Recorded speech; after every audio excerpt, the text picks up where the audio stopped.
स्थित मेरे सभी भाई बहन जो आज सावित्रीबाई फुले जी के जन्मोत्सव पर एकत्रित हुए हैं, और ऐसा शुभ दिन जो कि मैं जब भी सावित्रीबाई फुले जी को याद कर रही हूँ, मैं 1840, 1830, 1848,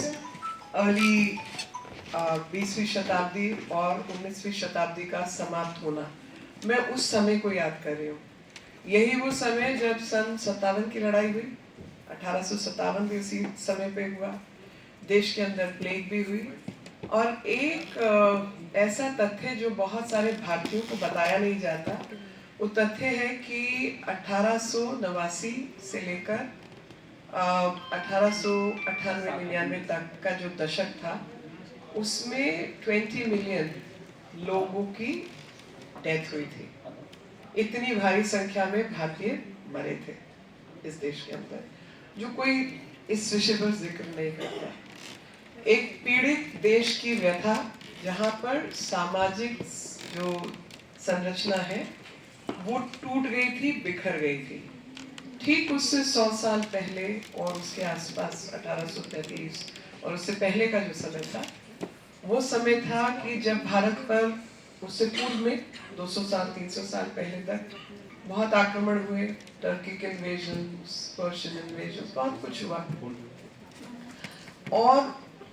14वीं शताब्दी से लेकर 14वीं शताब्दी से पहले का जो यूरोप था, उसको डार्क एजेस कहा जाता है, अंधकार का समय था, क्योंकि ना उस समय कोई इतिहास था, ना कुछ था,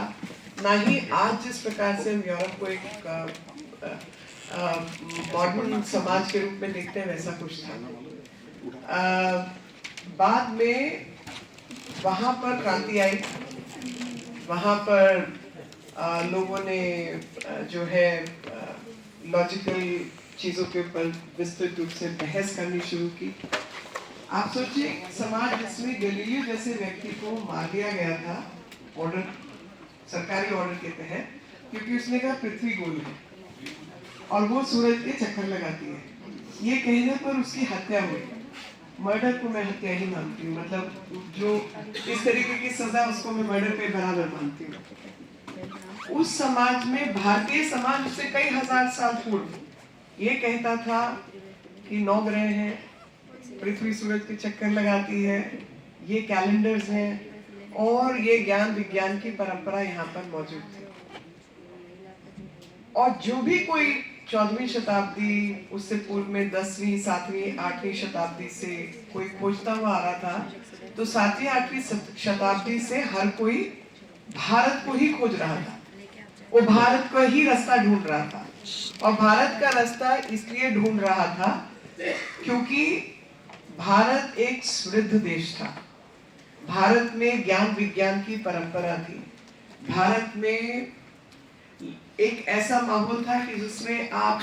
आर्गुमेंट्स कर सकते हैं, बहस कर सकते हैं, अलग विचार प्रस्तुत कर सकते हैं, और अलग विचार, भिन्न विचार होने के कारण आपकी हत्या नहीं होगी।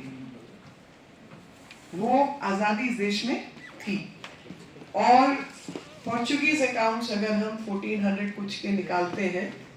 तो पोर्चुगीज तो सबसे पहले यहाँ पर आए थे भारत में। तो वो अकाउंट्स बताते हैं कि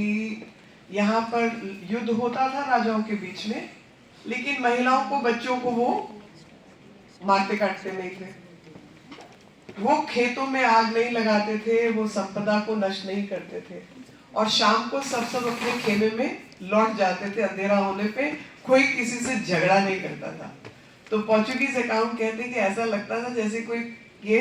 स्पोर्ट्स इवेंट है, ये लड़ाई है ही नहीं, ऐसा लगता था, क्योंकि यूरोप ने भयंकर किस्म की लड़ाइयाँ देखी थी। और महिलाओं के प्रति भी यूरोप में एक बहुत ही बुरा नजरिया था, क्योंकि वो सब तो एक अलग विचार से आता है, जहाँ पे कहा जाता है कि एडम की पसली से तो ईव का जन्म हुआ, और सेब खाया तो उसकी वजह से एक भ्रष्ट वातावरण बना। एक अलग किस्म की परंपरा उस समय पर यूरोप में थी। यूरोप आज जैसा दिखता है वैसा नहीं था। और उन सब महिलाओं को जिन्होंने यूरोप को बदला और इन सब कुरीतियों के खिलाफ आवाज उठाई,